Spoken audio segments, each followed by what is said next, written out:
Maswerteng umaga po mga ka-STL. Narito na po ang resulta ng STL Pampanga para sa araw na to, first draw October 27, 2024. Araw ng linggo. Naway ang mga natayan nyo pong mga numero kanina ay manalo nawa ngayong umagang ito 11 AM. Kaya kunin nyo na po yung mga tickets. Narito na po ang resulta.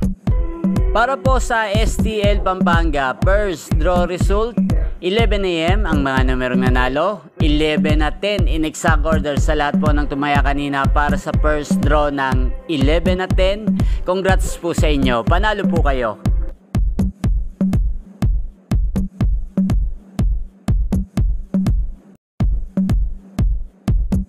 Congrats po sa lahat ng mga nanalo. Maraming salamat po sa panonood nyo sa aking channel, Roderick Hernandez TV. Huwag pong kalimutang mag-subscribe. Thank you for watching.